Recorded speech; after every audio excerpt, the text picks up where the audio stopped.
Well, as the country deals with high inflation and rising prices, food banks are facing growing lines of people desperately searching for help. U.S. consumer prices rose an annual 8.3% in April, with the cost of food jumping another 9%. And as prices skyrocket across the country, global issues are sparking concerns of what the food supply could look like this fall. So Libby Campbell is the chief executive officer of the West Texas Food Bank in Midland, Texas, the city with the highest inflation in the U.S., and she joins us now to discuss. I'm really glad that you are here. You know, we remember the beginning of the pandemic when we saw those incredible long lines at food banks across the country, and many people thought, what's happening to our country? We've never seen anything like this before. And now we're starting to see lines at food banks again. How has the number of people sort of seeking assistance changed over, say, the last year? Because there were these big lineups at the beginning of the pandemic, the height of the pandemic, and then it seemed like things got much, much better, and now it seems like they're getting worse. You're exactly right. That's exactly what we're seeing in food banks across the country right now, is the fact that really during last summer, we did start seeing kind of a decrease. We saw a little bit when Omicron and Delta was happening. But once, people started getting child credit checks, those started to help see our lines decrease, to help deal with the cost of inflation immediately. When those checks really stopped in January, what we started to see was actually an increase in our lines.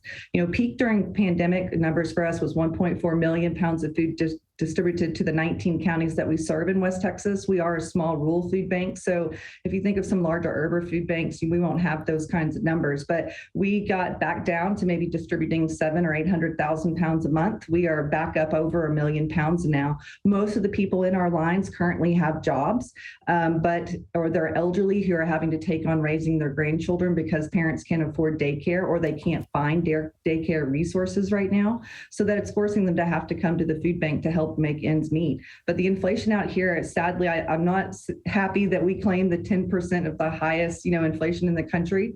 But, we are trying to do the best we can with providing commodities to our community out here. When I was thinking about sort of all the factors that are leading to people heading to the food banks, there's domestic issues. There are domestic issues, but then many of those domestic issues are linked to global issues. The war in Ukraine is one. Of course, there's climate change and the drought that many farmers are facing. There are issues with the border and getting trucks across the border. I wonder, in your time at the food bank, have you seen a scenario like this before, where there are all these sort of national and international factors that are contributing to people coming to your doorstep?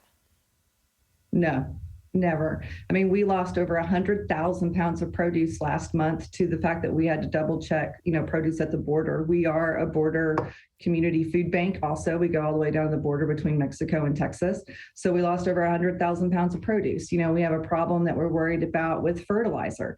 We know that farmers are fertilizing probably on average 40% less than they have in the past due to the cost of fertilizer and what has been going on with what has been going on in Ukraine and Russia.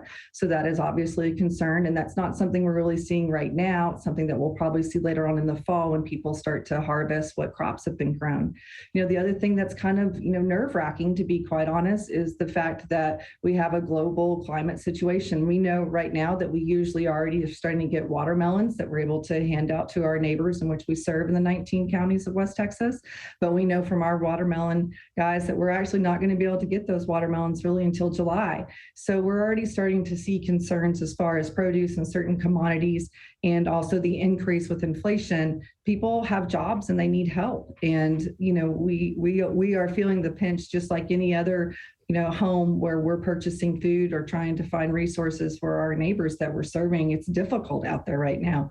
And in the over 10, 12 years that I've been in the food banking industry, I don't think I've ever seen the amount of problems and concerns that we have. And it's almost like, I hate to use a food reference, but it's like peeling, it's definitely like peeling an onion, trying to figure out what we can do to deal with the problems that we're seeing.